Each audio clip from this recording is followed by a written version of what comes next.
Hello friends, welcome to Vishnu IAS academy. So ఈ వీడియోలో మనం goods and service tax related concepts మనం discuss చేయబోతున్నాం. At the same time GST compensation cess అంటే ఏంటి, ఈ టూ టాపిక్స్ మనం ఈ వీడియోలో కంప్లీట్ గా డిస్కస్ చేయబోతా ఉన్నాం. సో యాక్చువల్ గా ఈ టాపిక్ ఎందుకు డిస్కస్ చేయాల్సి వస్తుందంటే, సో రీసెంట్ గా జిఎస్టి కౌన్సిల్ మీట్ అయినప్పుడు దాంట్లో కొన్ని జిఎస్టీస్ ఏదైతే విధిస్తున్నారో హెల్త్ సంబంధించిన కానీ హెల్త్ ఇన్సూరెన్స్ కానీ, సో వీటి యొక్క జిఎస్టీ రేట్స్ తగ్గించాలని, at the same time GST compensation cess ఏదైతే ఉందో సో దాన్ని మనం 2026 తర్వాత దాన్ని తగ్గించడం కానీ దాన్ని ఎలా చేయాలి, వీటి మీద డిస్కషన్స్ ఈ మధ్య న్యూస్ పేపర్లు వస్తూ ఉన్నాయి. సో మనకు ఆల్మోస్ట్ ఒక 2 or 3 months కంటిన్యూస్గా ఇంకా జిఎస్టీ మీద ఆర్టికల్స్ అనేవి రెగ్యులర్గా వస్తూ ఉంటాయి. కాబట్టి మనం కంప్లీట్గా ఈ వీడియోలో జిఎస్టీ సంబంధించి టోటల్ టాపిక్ డిస్కస్ చేయబోతున్నాం. At the same time GST compensation cess అంటే ఏందో కూడా డిస్కస్ చేయబోతున్నాం. Now let us start. So first మనం గూడ్స్ అండ్ సర్వీస్ ట్యాక్స్ మీద కంప్లీట్ అండర్స్టాండింగ్ తెచ్చుకుందాం. సో అసలు ఏంటి ఈ goods and service tax, GST? So జనరల్గా జిఎస్టి అనేది ఒక ఇండైరెక్ట్ ట్యాక్స్ అనేది మనకు తెలుసు. సో అసలు ఏంటి ఈ indirect tax versus direct tax? So జనరల్గా indirect tax versus direct tax అంటే దాని మీనింగ్, సో డైరెక్ట్ ట్యాక్స్ అంటే direct tax is a tax in which the tax is paid by those individuals on whom the tax is being imposed. అంటే ఎవరి మీద అయితే tax వేయబడుతుందో అతని tax pay చేస్తే దాన్ని డైరెక్ట్ ట్యాక్సెస్ అంటాం. అంటే డైరెక్ట్ ట్యాక్సెస్లో ఎక్కడా కూడా మనకి ట్యాక్స్ బర్డన్ అనేది షిఫ్ట్ అవ్వదు. సో డైరెక్ట్ ట్యాక్సెస్కి బెస్ట్ ఎగ్జాంపుల్ మనకి ఇన్కమ్ ట్యాక్స్ ఆన్ ఇండివిజువల్స్ కానీ, కార్పొరేట్ ఇన్కమ్ ట్యాక్స్ కానీ which is being levied imposed on companies కానీ, ఇవన్నీ మనకు డైరెక్ట్ ట్యాక్సెస్. మరి ఇండైరెక్ట్ ట్యాక్స్ ఏంటంటే, ఇండైరెక్ట్ ట్యాక్సెస్లో tax is paid by someone but the tax is being imposed on someone else. అంటే సింపుల్గా indirect ట్యాక్సెస్లో ట్యాక్స్ బర్డన్ అనేది మనకి షిఫ్ట్ అవుతుంది. ఇది ఇండైరెక్ట్ ట్యాక్స్ సంబంధించిన బేసిక్ కాన్సెప్ట్. ఇప్పుడు ఇండియాలో ఇండైరెక్ట్ ట్యాక్సెస్ అనేవి కంప్లీట్గా సెంటర్ ఇంపోజ్ చేస్తుంది, స్టేట్ గవర్నమెంట్స్ కూడా ఇండైరెక్ట్ ట్యాక్సెస్ ఇంపోజ్ చేయడం జరుగుతూ ఉంది as per the constitutional mandate. So ఇప్పుడు మనం ఫస్ట్ సెంట్రల్ గవర్నమెంట్ యొక్క ఇండైరెక్ట్ ట్యాక్సెస్ ఒకటి ఇంపార్టెంట్ పాయింట్ ఉంది జిఎస్టీ లింక్గా, అది డిస్కస్ చేస్తాం. స్టేట్ లెవెల్ ఇండైరెక్ట్ ట్యాక్స్ ఒకటి ఉంది, దాన్ని కూడా కన్క్లూషన్ చేస్తాం. సో ఇప్పుడు ఇండైరెక్ట్ ట్యాక్స్ అంటే అర్థం చేసుకున్న తర్వాత indirect taxes which are imposed by centre ఏందో మనం చూద్దాం. ఏమేమి ఇండైరెక్ట్ ట్యాక్సెస్ సెంటర్ ఇంపోజ్ చేస్తుంది? దీంట్లో ఒకటి ఇంపార్టెంట్ మనకి ఎక్సైజ్ డ్యూటీ అంటాం. Excise duty. సో అసలు ఏంటి excise duty? So excise duty అంటే it is being imposed on the goods which are manufactured within the country. So pen లేదా ఒక డస్టర్, మార్కర్, సో ఈ గూడ్స్ మ్యానుఫ్యాక్చరింగ్ ఒక కంట్రీలో జరుగుతున్నప్పుడు ఆ manufacturing of goods within the country మీద వేసే ఇండైరెక్ట్ ట్యాక్స్ని మనం ఎక్సైజ్ డ్యూటీ అంటాం. సో సే ఫర్ ఎగ్జాంపుల్, ఇది ఒక ఫ్యాక్టరీ. ఈ ఫ్యాక్టరీ హ్యాస్ ప్రొడ్యూస్డ్ షర్ట్స్. ఈ షర్ట్స్ మ్యానుఫ్యాక్చరింగ్ మీద వేసే ట్యాక్స్ని మనం ఎక్సైజ్ డ్యూటీ అంటాం. అంటే జనరల్గా ఎక్సైజ్ డ్యూటీ ఎలా వర్క్ అవుతుంది ఇండియాలో? సో ఎక్సైజ్ డ్యూటీ అనేది it has to be paid by the manufacturer before the product leaves out of the factory. So ఎవరైతే మ్యానుఫ్యాక్చరర్ ఉన్నారో వాడు ఆ ఫ్యాక్టరీ నుండి బయటకు వెళ్ళక ముందే ఎక్సైజ్ డ్యూటీ పే చేయాల్సి వస్తుంది అన్నట్టు. సో అది మనకి ఇంపార్టెంట్.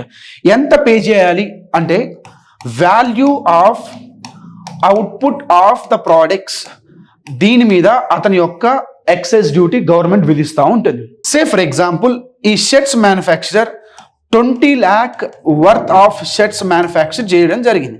సో ఈ 20 lakh worth of shirts manufacturing జరిగినప్పుడు ఆ 20 lakhs మీద మనకి ఎక్సైజ్ డ్యూటీ విధించడం జరుగుతుంది సెంట్రల్ గవర్నమెంట్.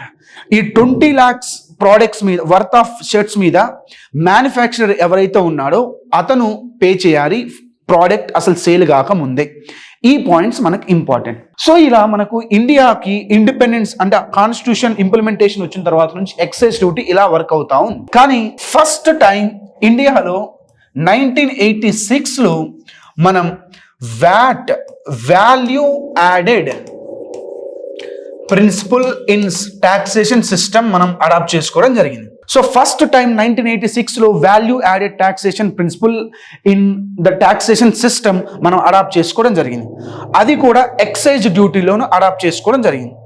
అందువల్ల 1986 నుంచి ఎక్సైజ్ డ్యూటీని మనం మ్యాన్ వ్యాట్గా పిలవడం జరుగుతూ ఉంది. మ్యాన్ వ్యాట్ అంటే మ్యానుఫ్యాక్చరింగ్ స్టేజ్లో వాల్యూ యాడెడ్ టాక్సేషన్ ప్రిన్సిపల్ మనం అడాప్ట్ చేసుకున్నామని.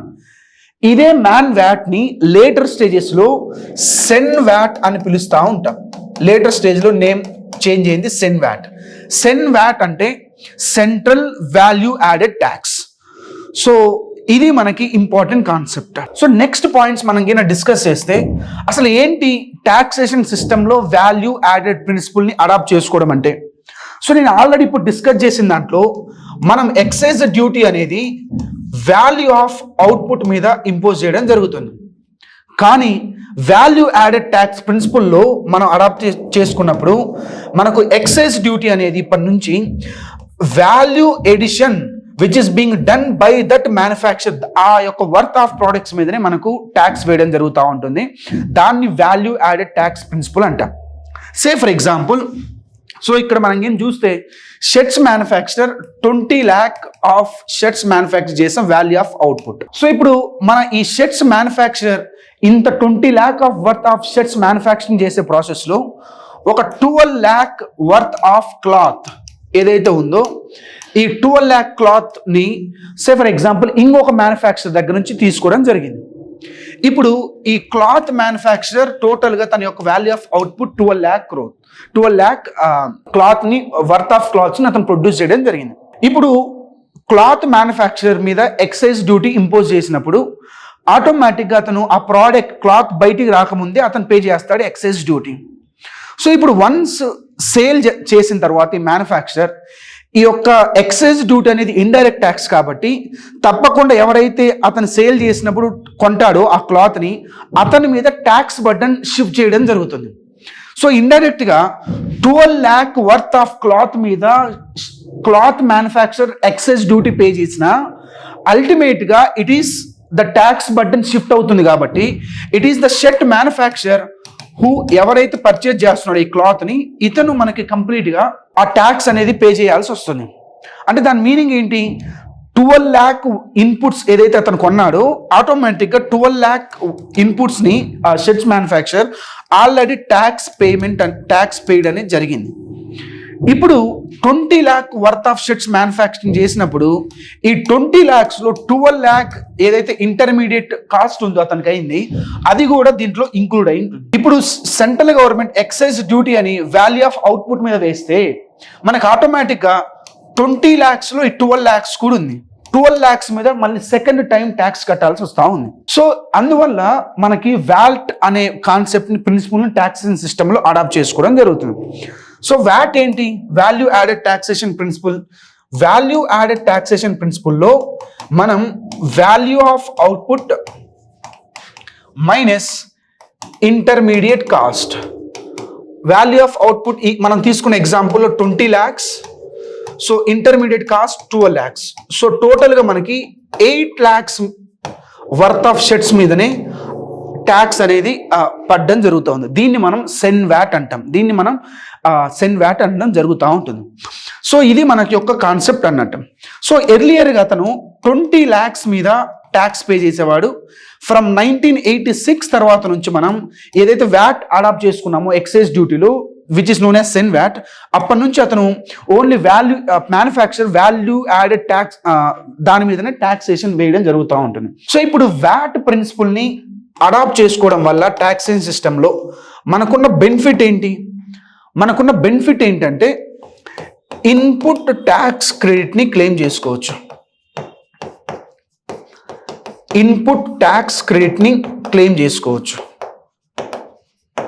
సో ఇన్పుట్ ట్యాక్స్ క్రెడిట్ని క్లెయిమ్ చేసుకోవడం అంటే మీనింగ్ ఏంటి, ఇన్పుట్ ట్యాక్స్ క్రెడిట్ని క్లెయిమ్ చేసుకోవడం అంటే ఆల్రెడీ షర్ట్ మ్యానుఫ్యాక్చరర్ తన క్లాత్స్ 12 lakhs పర్చేజ్ చేసినప్పుడు వర్త్ ఆఫ్ 12 lakhs దాని మీద ఆల్రెడీ ట్యాక్స్ పే చేశాడు. ఇప్పుడు 20 lakhs వర్త్ ఆఫ్ షర్ట్స్ని మీద ట్యాక్స్ వేసినప్పుడు ఆ ఎక్సైజ్ డ్యూటీ అతను ఆల్రెడీ 12 lakhs మీద ట్యాక్స్ పే చేశాడు కాబట్టి input tax credit means so such tax which is already paid on inputs in this case the cloth it can be claimed. నేను కట్టను already 12 lakhs మీద tax నేను already pay చేశాను, only 8 lakhs నా యొక్క valuation మీదనే ట్యాక్స్ కడతాను అన్నట్టు చెప్పొచ్చు. సో ఆటోమేటిక్గా ఈ ఇన్పుట్ ట్యాక్స్ ఏదైతే ఆల్రెడీ పే చేసామో దానికి క్రెడిట్ అంటే మనకు డబ్బులు రావు, సో క్లెయిమ్ చేసుకోవచ్చు. నేను ఆల్రెడీ పే చేశాను, ఓన్లీ 8 lakhs మీదనే పే చేస్తానని. ఇది మనకు వ్యాట్ ప్రిన్సిపల్ని అడాప్ట్ చేసుకోవడం వల్ల ఉన్న బెనిఫిట్ అన్నట్టు. సో వ్యాట్ ప్రిన్సిపల్ అడాప్ట్ చేసుకోవడం బెనిఫిట్ ఏంటంటే ఇన్పుట్ ట్యాక్స్ క్రెడిట్ అనేది మనకి క్లెయిమ్ చేసుకోవచ్చు. ఇది మనకు ఉన్న బెస్ట్ అడ్వాంటేజ్. సెకండ్ అడ్వాంటేజ్ ఏంటంటే డబుల్ టాక్సేషన్ అవాయిడెన్స్ ఉంటుంది. సో డబుల్ టాక్సేషన్ అవాయిడెన్స్ ఉండడం అంటే దాని మీనింగ్ ఏంటంటే డబుల్ టాక్సేషన్ ఉండదు. దాని మీనింగ్ ఏంటంటే ఆల్రెడీ మనం 12 lakhs మీద ఒకసారి ట్యాక్స్ పే చేసిన తర్వాత మళ్ళీ 20 lakhs మీద పే చేస్తే అంటే క్లాత్ మీదనే మనకి ఇండైరెక్ట్గా 2 times ట్యాక్సెస్ అనేది పడతా ఉంది. అందువల్ల డబుల్ టాక్సేషన్ ఉంటా ఉంది. దాంట్లో క్యాస్కేడింగ్ ఎఫెక్ట్ వల్ల మనకి ఎక్కువ వాల్యూ చూపిస్తూ ఉంటుంది. సో ఇది మనకు వ్యాట్ ప్రిన్సిపల్ మనం 1986లో అడాప్ట్ చేసుకోవడం జరిగింది సెంటర్ లెవెల్లో. ఇప్పుడు indirect taxes which is imposed by the centre చూసిన తర్వాత ఇప్పుడు indirect taxes which is imposed by the states మనం చూద్దాం. స్టేట్స్. సో ఏంటి indirect taxes which is being imposed by the states? చాలా ట్యాక్సెస్ మనం ఉన్నాయి. మనకు జిఎస్టీ అర్థం కావడానికి ఏ ట్యాక్స్ అయితే ఇంపార్టెంట్ అది డిస్కస్ చేద్దాం. సో ఆల్రెడీ ఇండియాలో 1986 నుంచి CENVAT or man VAT అనే కాన్సెప్ట్ మనకు ఉంది. Excise duty value of output మీద లేదు. ఇప్పుడు మ్యానుఫ్యాక్చరర్ నుంచి ప్రోడక్ట్ ఈ కేసులో షర్ట్స్ ప్రోడక్ట్ బయటకు వచ్చిన తర్వాత ఆటోమేటిక్గా మనకి సేల్ జరిగినప్పుడు స్టేట్ గవర్నమెంట్స్ ఇంపోజ్ చేసే ట్యాక్స్ని సేల్స్ ట్యాక్స్ అంటాం. అంటే మ్యానుఫ్యాక్చరర్ నుంచి హోల్సేలర్ పర్చేజ్ చేస్తాడు, హోల్సేలర్ నుంచి రిటైలర్ పర్చేజ్ చేయడం జరుగుతుంది. సో అల్టిమేట్గా రిటైలర్ నుంచి కన్జ్యూమర్ పర్చేజ్ చేయడం జరుగుతుంది. సో ఇప్పుడు హోల్సేలర్ నుంచి రిటైలర్కి అమ్మినప్పుడు సే ఫర్ ఎగ్జాంపుల్ ఒక ఎగ్జాంపుల్ తీసుకుంటున్నా, 100 rupees worth of product wholesaler రిటైలర్కి అమ్మాడు. సో హోల్సేలర్ అమ్మిన తర్వాత ఇక్కడ టోటల్ వాల్యూ ఆఫ్ సేల్ మీద మనకు వేసే ట్యాక్స్ని సేల్స్ ట్యాక్స్ అంటాం. సే ఫర్ ఎగ్జాంపుల్ రిటైలర్ కన్జ్యూమర్కి అమ్మాడు ఒక 150 rupees ప్రోడక్ట్, దీని మీద మనకు స్టేట్ గవర్నమెంట్ సేల్స్ ట్యాక్స్ విధించడం జరుగుతుంది. అంటే దాని మీనింగ్ ఏంటి? మ్యానుఫ్యాక్చరింగ్ స్టేజ్లోనేమో సెంట్రల్ గవర్నమెంట్ సెన్ వ్యాట్ విధించడం జరుగుతుంది. వన్స్ ప్రోడక్ట్ బయటకు వచ్చిన తర్వాత సేల్ జరిగినప్పుడు సేల్స్ ట్యాక్స్ ఇంపోజిషన్ జరగడం జరుగుతూ ఉంది వాల్యూ ఆఫ్ సేల్ మీద. సో ఇప్పుడు అయితే ప్రాబ్లం ఏమైందంటే సేల్స్ ట్యాక్స్లో కొన్ని ప్రాబ్లమ్స్ ఉన్నాయి.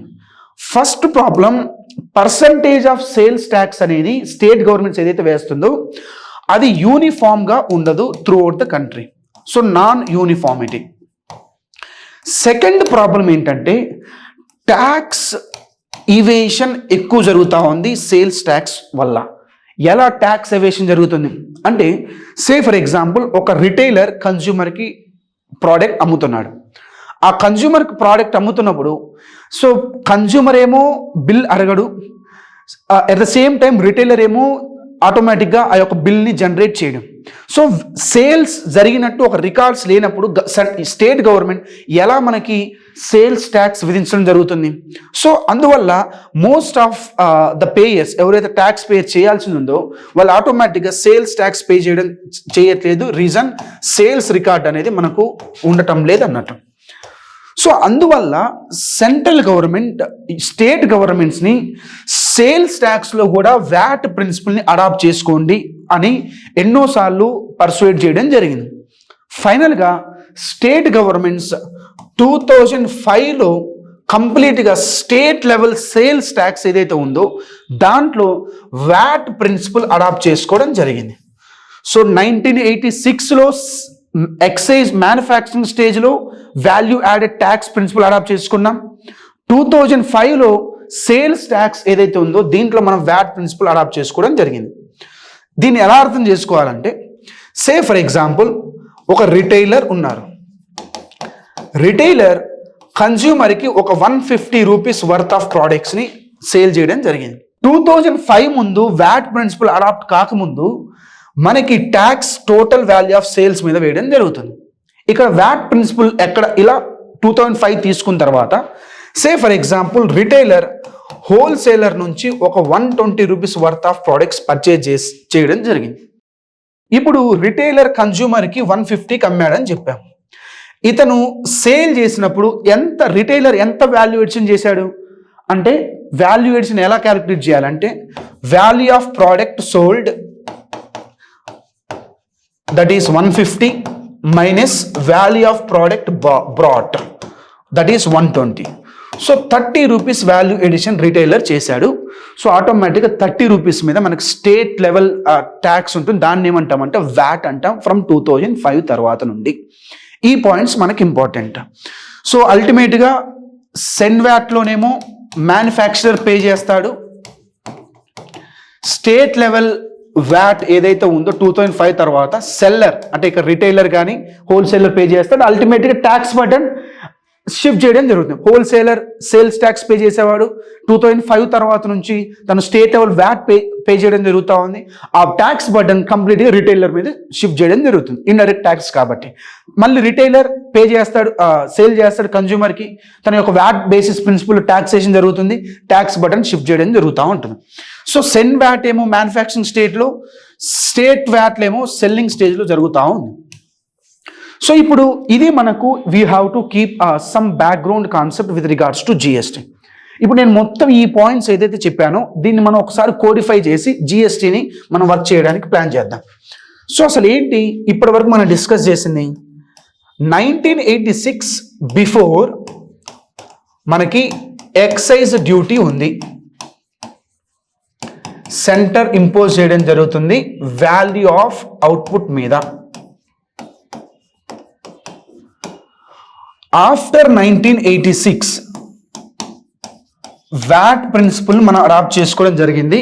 దీంతో ఆటోమేటిక్గా మనకి ఎక్సైజ్ డ్యూటీ సెన్ వ్యాట్గా టర్న్ అయిపోయింది. ఎర్లియర్గా మ్యాన్ వ్యాట్ అన్న తర్వాత సెన్ వ్యాట్ అంట. సో మనకి మ్యానుఫ్యాక్చరింగ్ స్టేజ్లో 2005 వరకు సేల్స్ ట్యాక్స్ ఉంది, స్టేట్ గవర్నమెంట్స్ ఇంపోజిషన్ జరుగుతుంది. 2005 ఆఫ్టర్ స్టేట్ లెవెల్ సేల్స్ ట్యాక్స్ని మనం వ్యాట్ అనడం పిలుస్తూ ఉన్నాం. సో మనకి ఇది important. So state governments imposition చేస్తుంది. అంటే ఇండియాలో 2005 తర్వాత from the manufacturing stage to the consumer అంటే మ్యానుఫ్యాక్చరర్, హోల్సేలర్, రిటైలర్, కన్జ్యూమర్ ఈ కంప్లీట్ సప్లై చైన్లో 2005 తర్వాత నుంచి మనం వ్యాట్ ప్రిన్సిపల్ని అడాప్ట్ చేసుకోవడం జరుగుతూ ఉంది 2005 తర్వాత నుండి. అయితే ఒకటి డిఫరెన్స్ ఏంటంటే సెన్ వ్యాట్ సెంట్రల్ గవర్నమెంట్ విధిస్తుంది, స్టేట్ లెవెల్ వ్యాట్ స్టేట్ అథారిటీకి మాత్రమే పవర్ ఉంది. ఇంకొక డిఫరెన్స్ ఏంటంటే మ్యానుఫ్యాక్చరింగ్ స్టేజ్లో చేస్తున్నటువంటి సెన్ వ్యాట్ ఏదైతే ఇంపోజ్ చేస్తున్న సెన్ వ్యాట్ దాని నుండి వస్తున్నటువంటి రెవెన్యూ కంప్లీట్గా సెంటర్కే వెళ్ళడం జరుగుతూ ఉంటుంది. స్టేట్ లెవెల్ వ్యాట్ ఏదైతే ఉందో దాని నుండి వచ్చిన రెవెన్యూ కంప్లీట్గా స్టేట్ గవర్నమెంట్స్కి వెళ్ళడం జరుగుతుంది. ఇలా కంప్లీట్గా ఫినాన్షియల్ పవర్స్, ఫినాన్షియల్ రెస్పాన్సిబిలిటీస్ క్లియర్గా డివైడ్ అయింది ఆఫ్టర్ 2005. మనం ఇంతవరకు we have to keep in mind. So ఇప్పుడు మనం జిఎస్టీ టాపిక్లోకి ఫైనల్గా వెళ్ళిపోతా ఉన్నాం. సో జిఎస్టీ టాపిక్ అర్థం అవ్వాలి అంటే కంప్లీట్గా ఈ బ్యాక్గ్రౌండ్ మనకి అర్థం అవ్వాలి. Now let us start with GST. Now goods and service tax, it is an indirect tax. Now you are able to understand what is indirect tax. So tax button అనేది shift అవుతుంది. GST is a national level VAT. Now what does it mean when I use the term GST is a national level VAT? VAT అంటే ఇప్పుడు మీకు అర్థమైంది. Now national level VAT అంటే ఏంటి? So ఇండియాలో GST 2017 July 1 నుంచి ఇంప్లిమెంటేషన్లోకి వచ్చింది. అంటే 2017 ముందు వరకు ఉన్నటువంటి central level CENVAT, state level VAT రెండు మెర్జ్ అయ్యి కంప్లీట్గా మనకు ఒక కామన్ ఇండైరెక్ట్ ఒక కామన్ ట్యాక్స్ వచ్చింది, దాన్నే జిఎస్టీ అంట. సో దీన్ని మనం జిఎస్టీగా పిలువబడతా ఉంది. అంటే దాని మీనింగ్ ఏంటి? నేషనల్ లెవెల్ వ్యాట్ అంటే the two earlier VATs that is CENVAT and state level VAT are being merged into a single taxation system which is known as GST అంటాం. ఇది first point we have to keep in mind. So ఇంకా GST సంబంధించిన points ఏంటంటే GST is impose on every stage of supply chain. Now you are able to understand what is supply chain. Every stage of supply chain on VAT basis principal.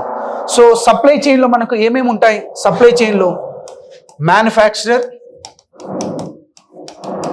Wholesaler, retailer and finally consumer. So GST అనేది manufacturing స్టేజ్లో మనకు ఏదైతే సెన్ VAT అక్కడ వేసామో ఇప్పుడు సెన్ VAT ఉండదు. GST ఆ ప్రోడక్ట్కి ఎంత ఉందో 10% వేయడం జరుగుతుంది. మళ్ళీ హోల్సేలర్ దగ్గర same VAT basis principle adopt చేసుకుంటాం. 10% ప్రోడక్ట్ మీద ట్యాక్స్, రిటైలర్ మీద 10%. ఫైనల్గా ఈ retailer will shift the 10% tax to the consumer. So అంటే ఎవ్రీ స్టేజ్ ఆఫ్ సప్లై చైన్లో మనకు జిఎస్టీ విధించడం జరుగుతూ ఉంటుంది. సో ఇది మనకు సెకండ్ పాయింట్. ఇంకొక ఇంపార్టెంట్ పాయింట్ ఏంటి? ఇండియాలో డ్యూయల్ జిఎస్టీ అనే కాన్సెప్ట్ ఉంది. ఏంటి డ్యూయల్ జిఎస్టీ అంటే? వరల్డ్లో ఎన్నో కంట్రీస్ జిఎస్టీ ఫాలో అవుతుంటే దాంట్లో ఓన్లీ 3 కంట్రీస్ మాత్రమే డ్యూయల్ జిఎస్టీ ఉంది. డ్యూయల్ జిఎస్టీ అంటే revenue is being shared both equally between the centre and states.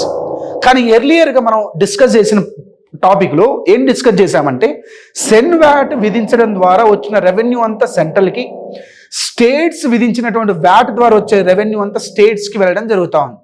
కానీ జిఎస్టీలో అలా కాదు.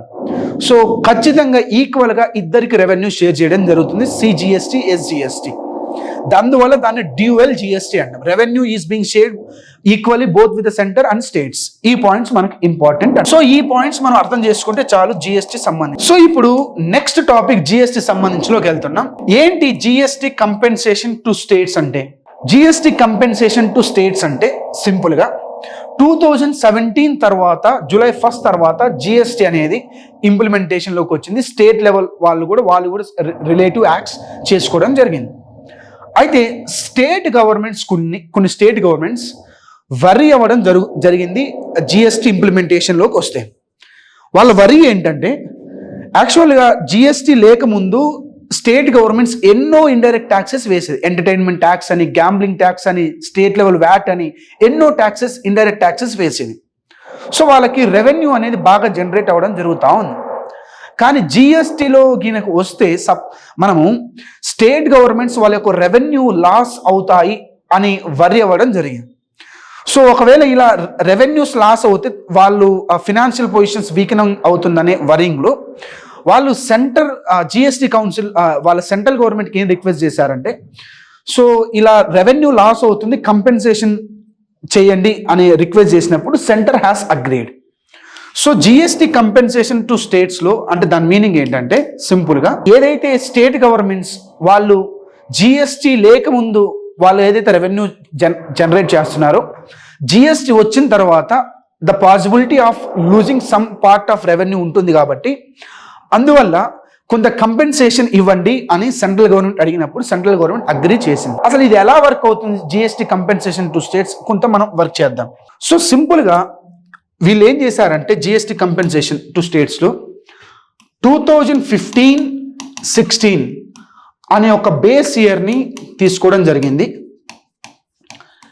ఈ బేస్ ఇయర్లో ఆ స్టేట్ గవర్నమెంట్కి ఎంత రెవెన్యూ వచ్చిందో దే ఆర్ గోయింగ్ టు అంటే వాళ్ళకి తెలిసిపోతుంది. ఇంత సే ఫర్ ఎగ్జాంపుల్ మన ఎగ్జాంపుల్ ఒక 100 crores రెవెన్యూ 2015-16లో మనకి వాళ్ళకి వచ్చింది ఆ స్టేట్ సంబంధించింది. సో ఇప్పుడు 2015-16లో 100 crores వచ్చినప్పుడు ఇప్పుడు వీళ్ళకి కంపెన్సేషన్ ఎలా పే చేస్తారంటే 2017-18 అంటే almost GST compensation to states central government ఒక 5 years ఇవ్వడానికి అగ్రి చేయబడింది. అంటే ఆల్మోస్ట్ 2017-18 నుంచి 2022-23 వరకు వాళ్ళ అగ్రి చేయడం జరిగింది. సో 2017 వాళ్ళ బేస్ ఇయర్ ఒకటి తీసుకున్నారు 2015-16. నా ఇప్పుడు వాళ్ళు ఏం చేస్తారంటే ఎవ్రీ ఫినాన్షియల్ ఇయర్ లో 14% స్టేట్స్ యాన్యువల్ గ్రోత్ ఉంటుంది అని ప్రొజెక్ట్ చేసుకొని దాని బేసిస్కి వాళ్ళు క్యాలిక్యులేట్ చేయడం జరుగుతుంది.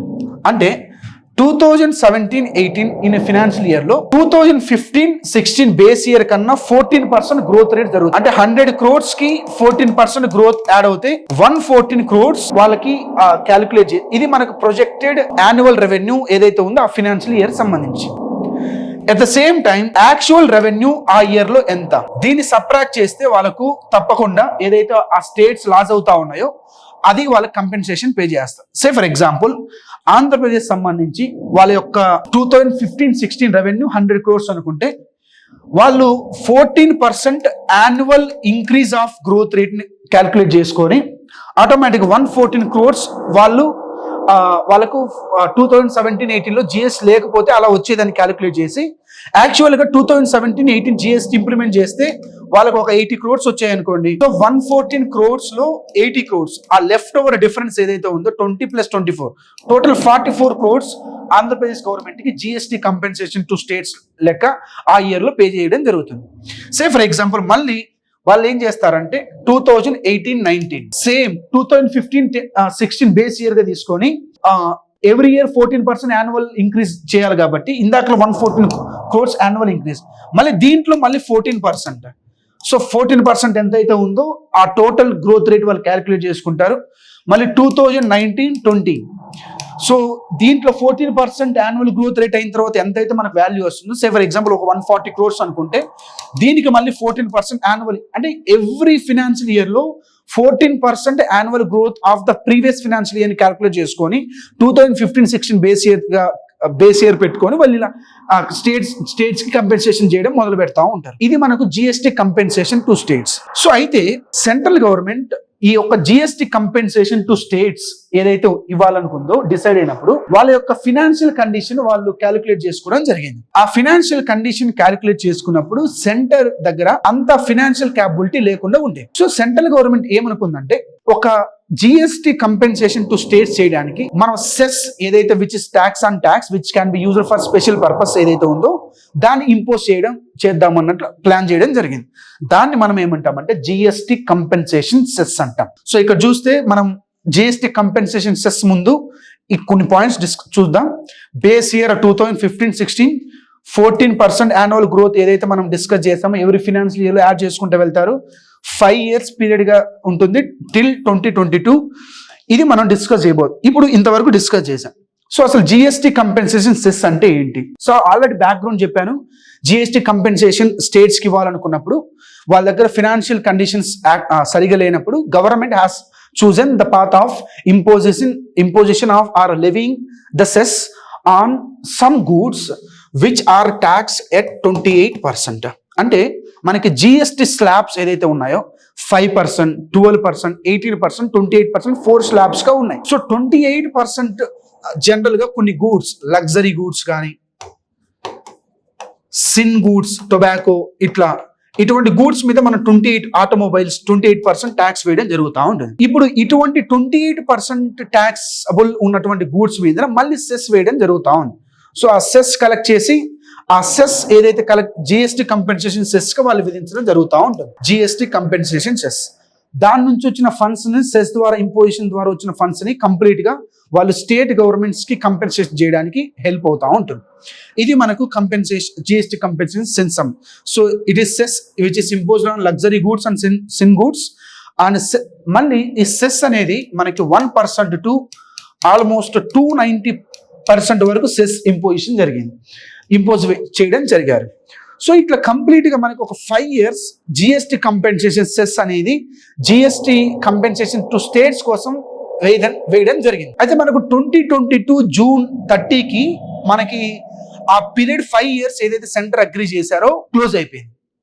అయితే సెంట్రల్ గవర్నమెంట్ ఏం చేసిందంటే 2022 తర్వాత కూడా జిఎస్టీ కంపెన్సేషన్ సెస్ లెవీ చేయడం కంటిన్యూ చేసింది. కానీ దాని నుండి వచ్చే ఫండ్స్ ఏదైతే ఉన్నాయో అవి స్టేట్స్ కి కంపెన్సేట్ చేయడం మాత్రం ఆపేసింది. ఇక్కడ సెంటర్ స్టేట్ ఫినాన్షియల్ రిలేషన్స్ కొంత మనకు డ్యామేజ్ జరిగిన ఇన్స్టాన్సెస్ మనం చెప్పుకోవచ్చు అన్నమాట. సో ఇప్పుడు సెంటర్ ఒక వాదన చెప్పింది, ఈ జిఎస్టి కంపెన్సేషన్ సెస్ అనేది 2026 వరకు మేము కన్ను చేస్తున్నాం, కానీ 2026 వరకు ఏదైతే 2022 తర్వాత 26 వరకు ఏదైతే ఉందో అక్కడ వేస్తున్నటువంటి సెస్ ద్వారా కలెక్ట్ అయిన ఫండ్స్ స్టేట్స్ కి కంపెన్సేట్స్ గా ఇవ్వము అని చెప్పడం జరిగింది. సో ఇది మనం we have to keep in mind. ఇక్కడ మనకు ఈ రోజు ఉన్నటువంటి న్యూస్ పేపర్ ఆర్టికల్లో ఏం చెప్పారంటే, సో ఇక్కడ న్యూస్ పేపర్ ఆర్టికల్ చూస్తే హిందూలో, a new ministerial group is also being formed to deliberate on the future of the GST compensation cess levied on few selected items. Already చెప్పాను, లగ్జరీ గుడ్స్ 28% ట్యాక్స్ వేసిన దాని మీద మళ్ళీ cess వేస్తారు, including automobiles and demerit goods in goods and that was originally to be charged till July 2022 for making states revenue losses in the first 5 years of GST. మనం already discuss చేసాం, first 5 years ఏదైతే GST losses ఉంటాయో state compensation మనకి ఇస్తా ఉంటారు GST compensation cess ద్వారా. The levy was extended till March 2026. Already మనం discuss చేసాం. To repay special borrowings raised to compensate states. Okay, so final గా ఏంటంటే వాళ్ళు ఒక రీజన్ చెప్తా ఉన్నారు, అది మనకు అవసరం లేదు, బట్ స్టిల్ వాళ్ళు మనం ఏదైతే 2026 తర్వాత జిఎస్టీ కంపెన్సేషన్ సెస్ లెవీ చేయాలన్నా వద్దా అన్నట్లు ఒక గ్రూప్ ఆఫ్ మినిస్టర్స్ తో వాళ్ళు ఒక గ్రూప్ క్రియేట్ చేయడం జరిగింది. ఇది మనకు ఉన్నటువంటి టాపిక్. సో ఇప్పుడు మీకు ఈజీగా ట్యాక్స్ రేట్స్ తగ్గించడం కానీ ట్యాక్స్ రేట్ పెంచాలంటం కానీ ఇవన్నీ మనకి ఈజీగా అర్థమవుతా ఉంటే once we get the background of the topic that is GST. So this is all about the today's topic which is nothing but GST. We have discussed excise duty, state level VAT, and finally GST compensation to states and GST compensation cess. Thank you.